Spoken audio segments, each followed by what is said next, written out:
So today we're going to talk about, missed my cue. So today we're going to talk about the effects of berberine, and I think that's the way it was posted. We're probably going to talk about a little bit more about putting berberine in a clinical perspective. And what I mean by that is we're just talking before the broadcast, and I'm Dr. Martin Rutherford. I am a board certified, I am not board certified. I mess it up every week. I am a certified functional medicine practitioner, as Dr. Gates. I am a board certified chiropractic neurologist. And I'm going to let him say that from now on because I always mess it up.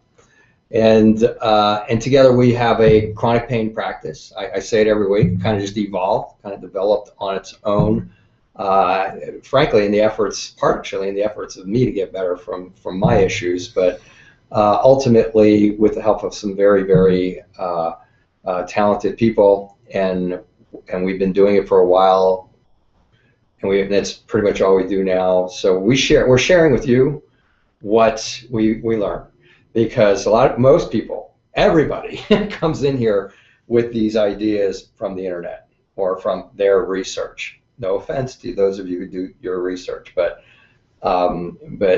research on the internet is fraught with landmines. I think that would be an understatement. But most doctors would agree with that. And most doctors in today's day and age are dealing with that. Yeah, and so anyway, so we're going to talk about berberine, and what we want to do is put it into context, because it can be a pretty amazing adjunct to what we do. We have found some really good success with it. But lately, I have been seeing pamphlets going out to the nation on various things. One of them was on gluten. One was for those of you who have celiac, for those of you who are gluten sensitive, it was a pamphlet that said, take this supplement, you can eat pizza for the rest of your life. I'm trying to assimilate in my mind how disastrous that must have been for a lot of people. But they probably sold a lot of their product. The one right now I'm seeing a lot of is berberine. Products that have some significant success in certain clinical populations are frequently taken to market by some, unfortunately, some people who are fairly reputable in the alternative world. I'm not going to mention any names on this one just because I don't feel like it, just because I don't want to feel like I might be poking some eyes out there and some of your most favorite people. But one of the more popular alternative doctors put out something on berberine not long ago. It's going to cure everything. It's going to cure your diabetes. It's going to cure your it's going to cure your gut. It's going to do everything. You take this and you don't have to do anything else in the whole world.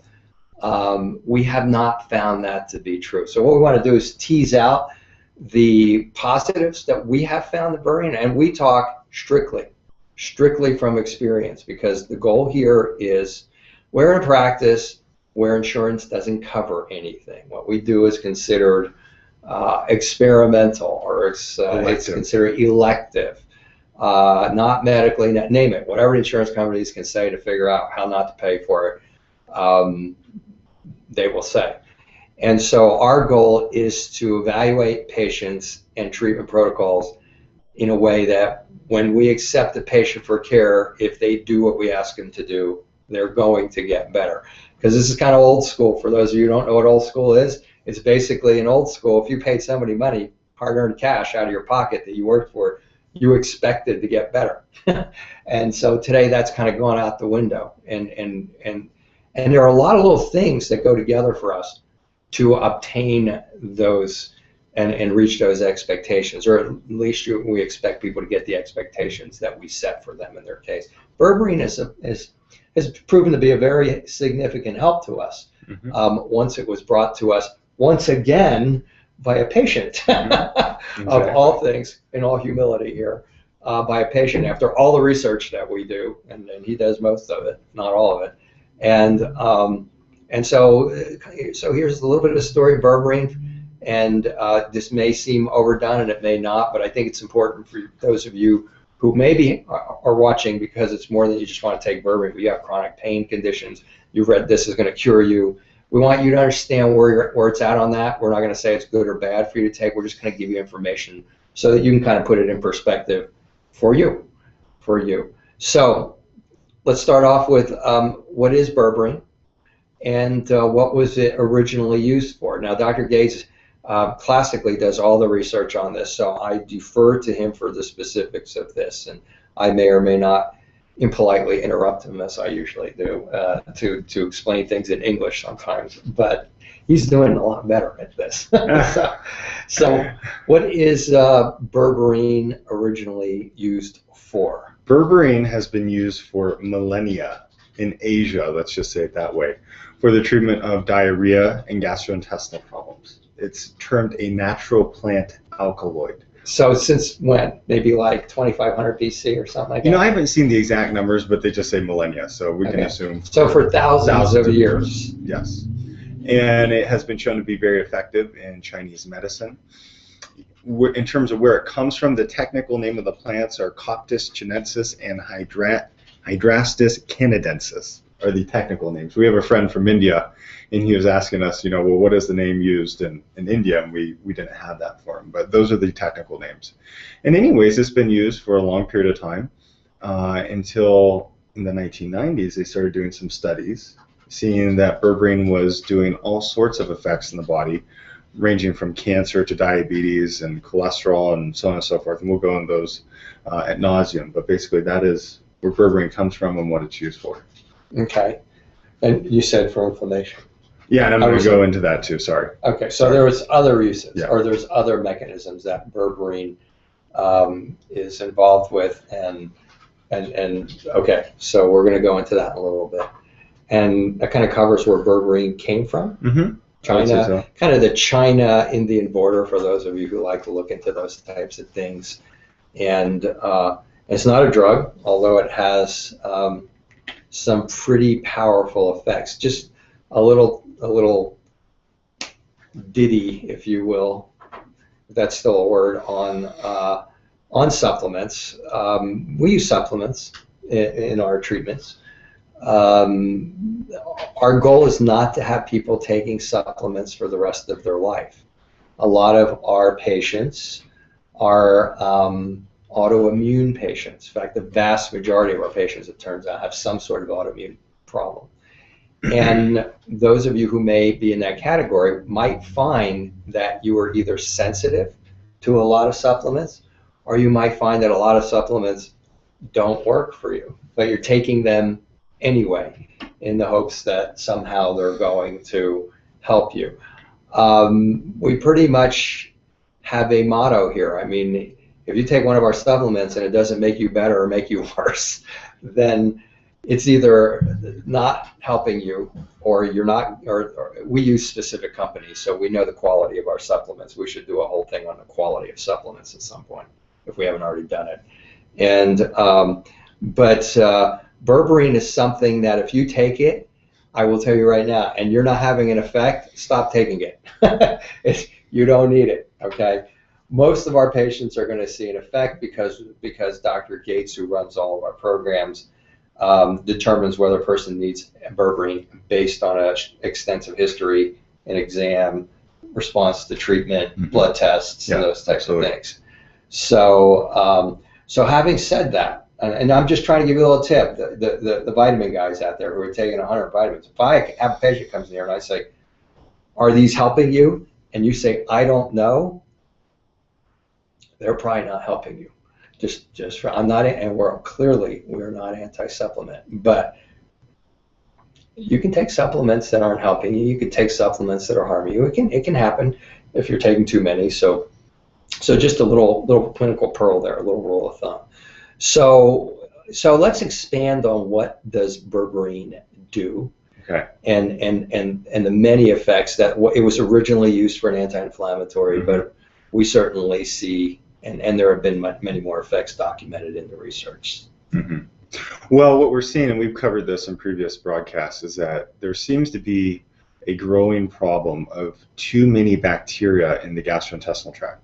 It's termed the microbiome. That's this almost like this organ living in your gastrointestinal tract made up of pounds of bacteria. I think it's something in the order of 4 trillion, that degree. And so anyways, we're seeing that elements of the American diet feed these bacteria. And many Americans are getting too many of these bacteria, and as a result, pieces of these bacteria are floating into the bloodstream. And even more interestingly, you can watch our podcast or broadcast on, I think it was called Metabolic Syndrome, Prediabetes in the Gut. And in there we talked extensively how when we get too much bacterial overgrowth, then as a result, that can lead into weight gain, that can lead into insulin resistance, which is we're talking bad bacteria. Bad bacteria. We're talking prediabetes, and we can explain the mechanisms. I don't think we really need to go into that right now, but basically, it's almost like you're getting sick from your gut, and from your food. From your food. I don't know if that was pretty quick, but from the American diet. And in fact, for all of you who love documentaries, yeah, I combine stress in your American diet. The documentary Fed Up is a great one because they talk extensively how 1/3 of our population is now obese, 1/3 of our population is overweight. In 20 years, approximately 2/3 of our population is going to be obese. So we have this growing epidemic of body mass here in the United States and really across the world, because so many countries that were even considered non-industrialized are now eating our type of diet. We have a doctor who works here, and he just went to the Philippines, and he sent us an email saying, I can't believe how they're using so many crops that are used in America here and the health problems that we're seeing associated with it. He set up like 3 clinics in the last month or something. He's a go-getter when he's on fire, but it's just very interesting. So I say all that to say, going back to berberine, is that berberine is being found to be a natural antibiotic. Again, we mentioned that for years, for millennia, it was used to treat gastrointestinal infections, gastrointestinal problems, likely bacterial infections. And berberine is now being shown to be very effective at killing this overgrowth of bacteria in our gastrointestinal tract. And because we work here in America, we're seeing awesome results with it. So it's a natural antibiotic. Natural antibiotic. That only kills the bad bacteria. Primarily, that to be technical. All right, that mostly only kills the bad bacteria and kills a little teeny bit of the good bacteria. Okay, we'll be very accurate on that. And then it's also being observed something that your antibiotics don't do. Because most antibiotics they kill everything. Exactly, because most antibiotics that we take in America for a sinus infection or pneumonia, you want that antibiotic to go from your gut into your lungs. You want it to get there. And in the process of that, these are powerful agents, and they will wipe out good bacteria and bad bacteria in the intestines. That can allow the remaining bad guys to start to grow in your GI tract. And you may have heard C. diff, Clostridium difficile. It's a type of opportunistic infection. Nonetheless, what we see with berberine is that it's locally acting. It only stays in the gastrointestinal tract, and that's part of the reason why it's fairly safe and is even more effective, because it's wiping out these bacterial populations. The only other medication we know of right now that does that is termed rifaximin, and it's now being used by some gastroenterologists down at Cedars-Sinai and a few other places in the treatment of this condition called small intestinal bowel overgrowth, which IBS, patients with irritable bowel syndrome, they get constipation, diarrhea, pain, and bloating that they suffer with. So again, another tangent. But we're not medical doctors, even though I'm certified in functional medicine. And I'm not telling you to take that type of thing. We're just talking about it. And we're not telling you to take it. The bottom line is we need to be conversant with this. We need to be conversant. Most of our patients come in here on 5, 10, 15 medications. We've had patients who've gone to the small intestinal bowel overgrowth experts who write about this at Stanford and get these medications. We've had the opportunity to see the effects of those medications, frankly, versus what we might do, or what maybe somebody in our field might do with that. And we do take an integrated approach to our problems that show up here when necessary.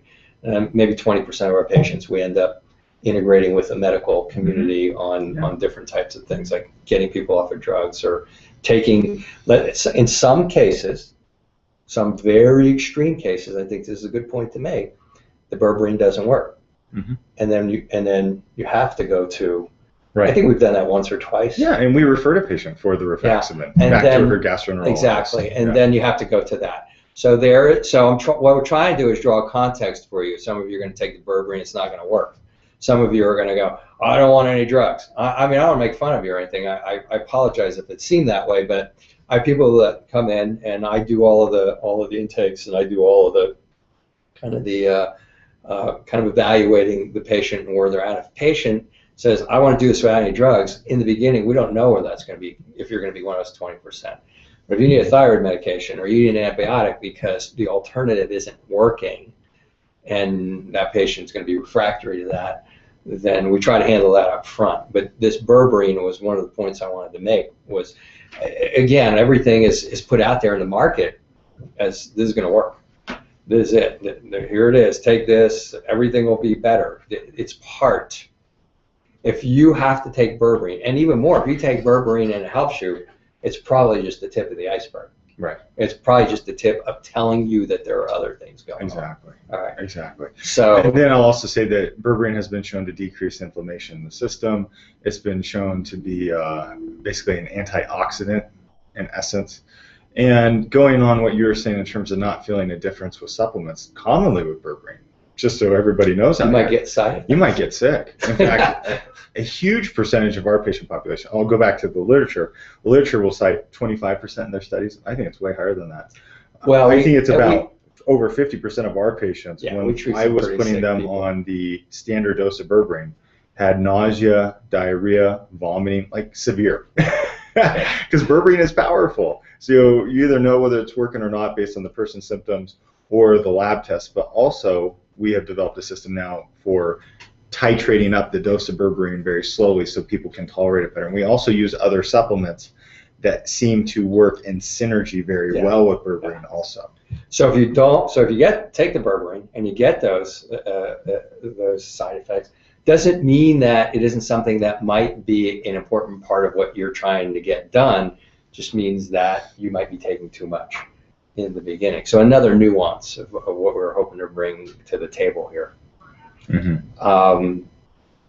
Diabetes, is that where you want to go? Fantastic. So diabetes, the big push on that one flyer that went out to about 1 billion people was, you take this, you don't have to worry about your blood sugar anymore. Diabetes type 2 is gone. You don't have to do anything but take berberine. And so that harkens me back to last August when we first were alerted about berberine from a patient. And I started reading the articles on it, and I was blown away because a lot of the articles were saying this berberine can be as effective as metformin, which is a drug used to treat diabetes, and some other diabetes medications at a pretty low dose. And so we were somewhat astounded by that. So we have gone through almost every article on the planet relative to berberine and diabetes. We've been asked to give a seminar, and we've just been too busy on it to a group of medical doctors. But in essence, berberine and the studies that have been conducted is just phenomenal, especially when in conjunction with lifestyle changes. What we know about this bacterial problem in the gut is that these bad bacteria feed on saturated fats and processed carbohydrates. And if you can just change that person's diet a little bit away from the standard American diet and use berberine, it was as effective as the diabetes medications. They also saw that using berberine with metformin was even more effective, very effective at controlling diabetes without even changing someone's diet. So berberine is very, very powerful. There's an article out of Clinical Endocrinology, it was this year, where they're comparing in women with polycystic ovarian syndrome. Okay, time out. Polycystic ovarian syndrome, we did a full hour on it. He's learning. He doesn't like me interrupting. Okay, I can see it. I can sense it. The hair goes up on the neck. So polycystic ovarian syndrome is a condition where women will lots of times have too much testosterone. They won't menstruate every 28 days. They may go 35 days and 60 days and back to 20 days. And lots of times they may get some hair growth on their face, parts of their body, and they'll lose the hair on top of their head. And it's associated with infertility.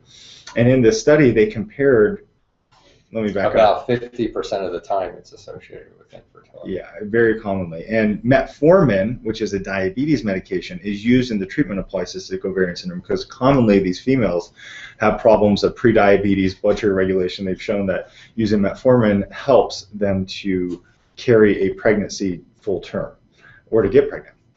So they compared metformin to berberine in the study, and they showed that basically berberine resulted in more successful live births than metformin did, which is pretty awesome. Well, not surprising. Metformin, just for the record, metformin is a very common drug used for diabetes, type 2, and pre-diabetes. Some people may not know that, but it also has a lot of side effects, Like which we talked about. Yeah, B12 deficiency. B12 deficiency causing peripheral neuropathy and things of that nature, where the berberine is, it's a pretty safe compound. Other than the side effects initially that we talked about. Right.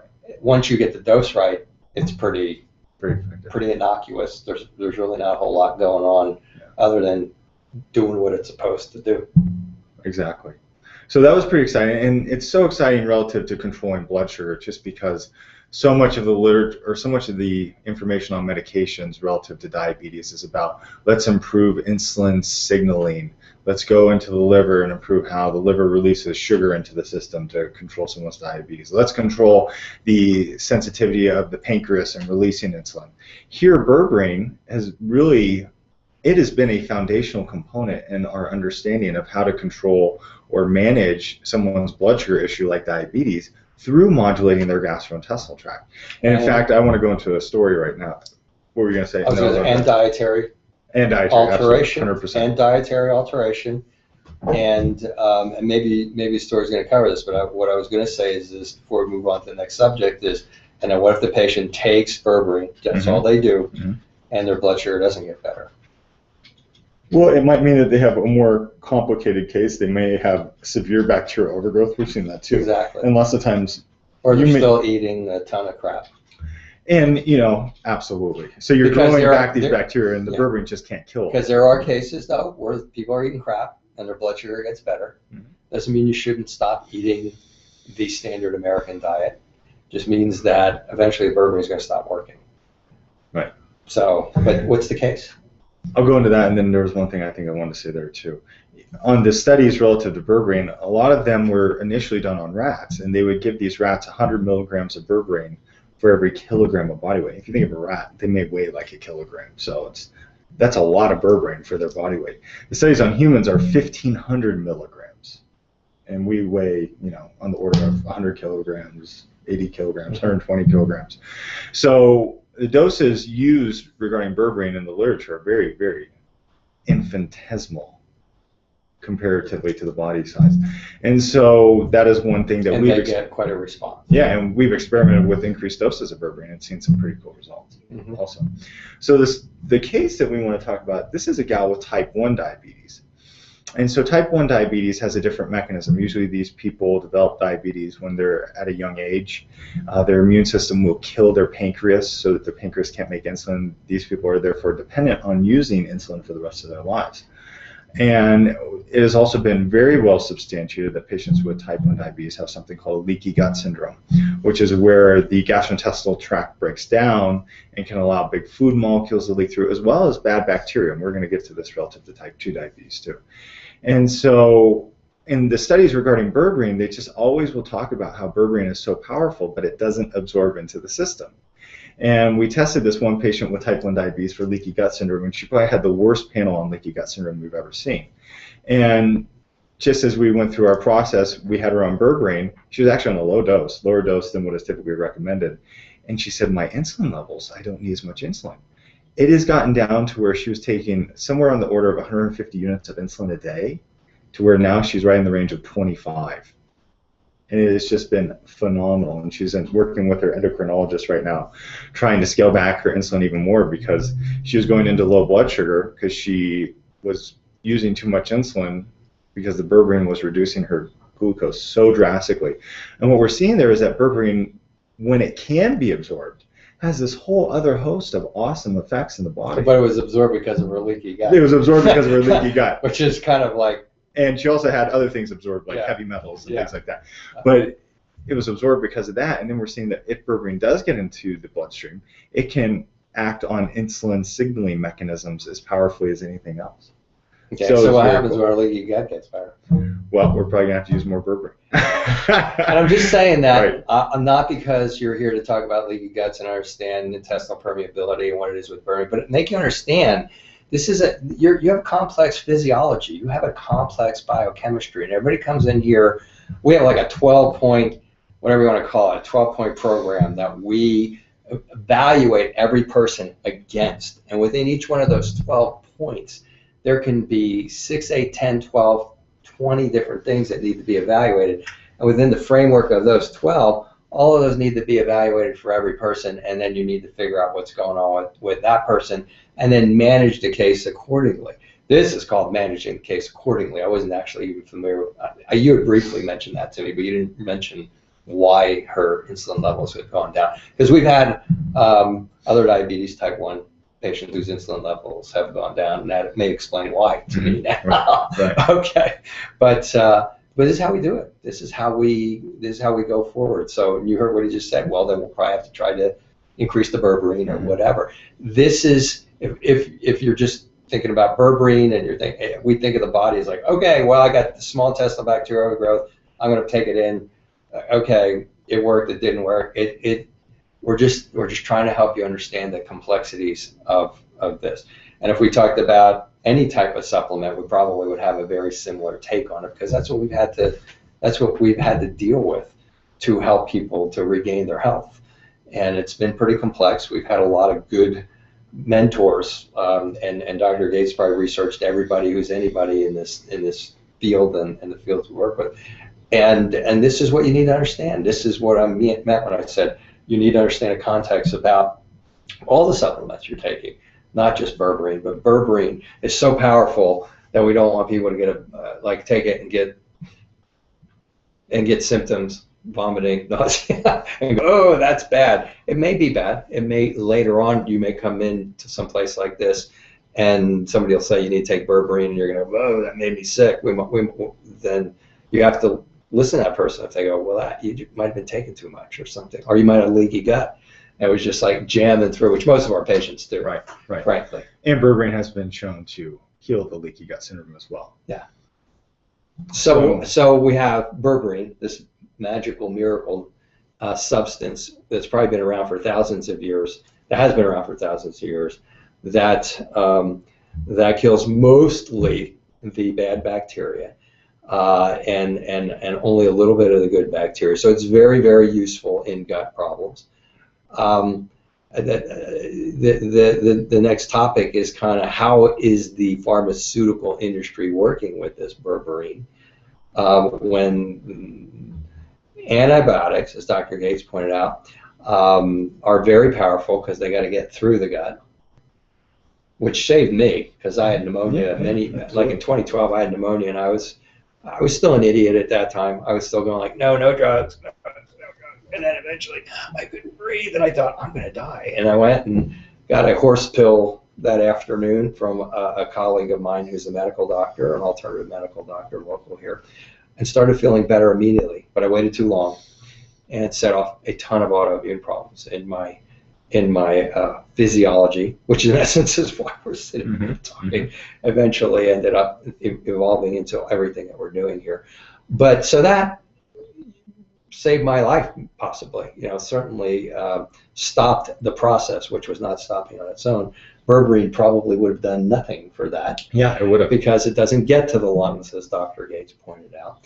So, but what is the pharmaceutical doing? They are studying berberine. Absolutely. Because of its powerful effects. What are they doing with it? So yeah, in researching berberine, when you're looking at the diabetes literature especially, you'll see article after article pop up where they're trying to chemically modify berberine, because if you chemically modify a natural compound, you can patent it to a certain extent. And then they're also trying to make it more absorbable with things like sodium caprate. They're also trying to make it more absorbable with nanoparticles. So just so you know out there, basically they're chemically modifying berberine so that more of it gets into the bloodstream, because a lot of the effects in rats have been done where they can inject berberine into their system, and they're seeing a host of just amazing changes. So like with the diabetes type. Yeah, kind of like what we saw with the diabetes. But it was going in the HERV system because her gut was like Swiss cheese. Exactly, and it was just flowing in when it shouldn't be flowing in. Right. And normally it doesn't. And then there are other studies looking at shutting off certain enzymes that absorb some substances so that berberine can be absorbed. I mean, this is just a whole new field of itself. I anticipate in the next 10 years we'll have a medication that is a berberine derivative of some sort that is probably going to be patented and is going to sell a lot of medications. You probably want to invest stock in that company if it were me. Just because when it's going to be when it comes out, we'll let you know. Yeah, it's going to be very effective. because what we're seeing with berberine is just so amazing in and of itself. But again, that's not the whole story. And again, we see way more fantastic results with berberine in conjunction with everything else we do. You know, I just mentioned it briefly, but the other supplements we use to mitigate the side effects of berberine also help for the overall effect of the berberine, as well as other natural supplements have been shown to regulate blood sugar very well in conjunction with the berberine. So that's what I'd have to say. Okay. And so we use it a lot. We use it now again, we treat a lot of chronic conditions. Some of the chronic conditions that we treat seem to be helped quite a bit by berberine, and there are things that some of you may or may not have. So we thought we'd mention a few of those before we close. You kind of sort of went over PCOS. Did you want to go over that a little bit more specifically? That's good. No. Okay, PCOS. Dr. Gates already talked about that for you ladies out there who have that. It's been a big part of Dr. Gates' success in managing these particular cases. Memory, yeah. So they've done studies on rats and basically injected them with berberine and saw that diabetic rats have problems in the part of the brain associated with memory. Because of the blood sugar affecting the brain cells. And we now see that things like Alzheimer's, one of the factors that can predispose someone to memory disorders like Alzheimer's are blood sugar dysregulation problems. Yeah, there are people in the industry who are starting to call Alzheimer's diabetes type 3. Yeah, and this is a very contentious area. A lot of Alzheimer's researchers are so into their beta amyloid plaques, but it seems as though inflammation... What's a beta amyloid plaque? Beta amyloid plaques are little tangles of connective tissue, think of them that way, in the brain. They thought it was genetics, but now it's appearing as though elevations in cortisol, high inflammation, cortisol is a stress hormone, high inflammation, and pre-diabetes are resulted in this diabetes type 3 problem of the brain.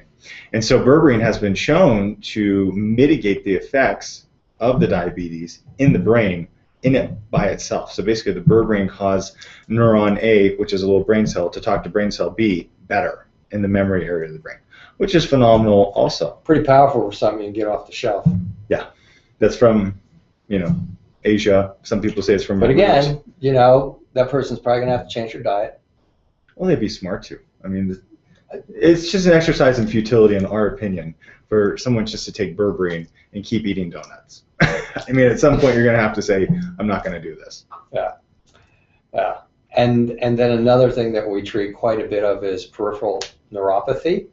Pain, numbness, tingling, burning, sharp shooting pain, mostly in the feet from the knees down, when it can start moving into your hands, which can make it a little bit more difficult. But essentially, that's a pretty good lay diagnosis, the lay definition of peripheral neuropathy. Mm-hmm. And when you started using the berberine after the patient alerted you to it, mm-hmm. We had the patient alert us to a lot of things. Sometimes we're hard-headed. Mm-hmm. But there have been a couple times when we've had to swallow the, bite the bullet and go, okay, we're going to try this and have it work out. So maybe some of the patient's research isn't so bad, even though it's off the internet. But what about neuropathy? You've seen some good things with that. Yeah, so not only through reducing blood sugar through the mechanism that we described. Which can cause neuropathy. Yeah. Blood sugar can cause neuropathy, just like it can mess up your brain. Where berberine basically kills the bad bacteria in the gut, that decreases bacterial components in the bloodstream, that helps blood sugar regulation. But we have read the studies where, again, they inject a rat basically with berberine, or they get a lot of berberine into a rat, and they see that it decreases their pain associated with peripheral neuropathy in and of itself, which is, again, amazing. I've even read some studies, I didn't attach them, where they're talking about diabetic nephropathy, where the kidneys are injured because of the elevations of blood sugar, and berberine by itself goes in and appears to heal the kidney so it's less damaged. Also, they've talked about berberine as something termed an aldose reductase inhibitor. Fancy word. All it means is that when we have diabetes, the blood sugar elevations will cause sugar to go into your nerves, into your eyes, into your kidneys, and it gets trapped there. Basically, it's converted into sorbitol, and sorbitol attracts water. So then those tissues swell. So your retina swells. So then your kidneys swell and your nerves swell, and that can result in retinal problems, kidney disease, and peripheral neuropathy. And they see that berberine by itself acts to basically get that sorbitol out of those tissues, which is just really, really phenomenal. Those tissues don't have basically the right enzyme to get sorbitol out. So berberine serves to do that. It's just amazing. And then we didn't even talk about berberine relative to cancer, because we don't treat cancer here. But there is a lot of discussion for those who do treat cancer regarding berberine, and again regarding the pharmaceutical industry. And the same compound I mentioned relative to increasing berberine's availability in the bloodstream, sodium caprate, where they attach the sodium caprate to the berberine, is being studied relative to breast cancer to help with the effects of cancer. We went to the International Conference on Human Nutrition and Functional Medicine. They had a whole day on cancer, and a lot of what they talked about relative to cancer detailed around controlling body mass, controlling metabolic syndrome, prediabetes, etc. So I'm a little unclear as to whether or not berberine is having effects on cancer because of what we've described here, or if there are separate effects. And I'm happy with being a little ignorant on that issue, just because we don't treat cancer. Yeah. So we'll leave it to and there's the probably some medical sort of guys an integrated who do effect that. there. Two of the doctors that we work with, when we do engage their services in a kind of an integrated fashion, we need to also both have worked in one of the top cancer clinics in the world, and so we have a little conversance with that. Sometimes they'll send us patients afterwards, after they've done their thing, for us to kind of clean them up, if you will. We have patients who've gone to them. We have a lot of conversations in between. We don't treat cancer. We don't co-treat with them or anything like that. But I suspect, not unlike one of the things we're going to talk about, we're going to do a little segment on Lyme disease after we're done here. And I suspect that where the new paradigm is going to go, and it's a paradigm that's been pushed in the alternative field for quite a while by some pretty courageous people who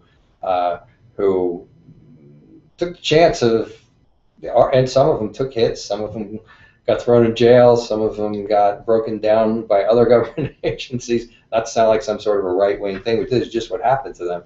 But they persisted, and their position was a combination of the medical intervention, the alternative chelations, the nutrition, all that type of stuff. It turns out that's probably going to be the paradigm that you're going to see, not just for cancer, but for chronic pain, which is kind of a paradigm that we do right now. And we're seeing it to be pretty successful. And so the takeaway from this, unless Dr. Gates has anything else, is this is a powerful tool for people who have the types of problems that we just got done talking about, and very possibly everybody. I mean, anybody's got a gut problem out there who's getting joint pains and who's getting bloating and all, might have small intestinal bacterial overgrowth, in which it can help. But the confusion is, well, I read that, I'm going to take it. It worked for me, but it only worked for a little while. It's still working. It didn't work. It made me sick. All of those are potential reactions. It doesn't particularly mean if you're taking it and it's working, it's usually just the tip of the iceberg. There's other things that you should start investigating. If it's not working, there's a good chance that you're taking too much of it, or the other things that are involved are so overwhelming that you might be in the category of rats in the study, where it didn't work unless the diet was changed. So just to put a perspective on that, but it is a very powerful nutrient or substance, herb, botanical, that it's been a big help. It's been a big help for us in our cases. So if you have any more questions on this, if you want to, whatever we do on here, if you want to email us, if you want to Power Health. Yeah, you can leave suggestions at powerhealthtalk.com, or you can go to our Facebook page on Power Health. We would try to get back to you on that, and if not, hope that was valuable information for you, and we'll hopefully come up with another interesting topic for you next week. Thanks.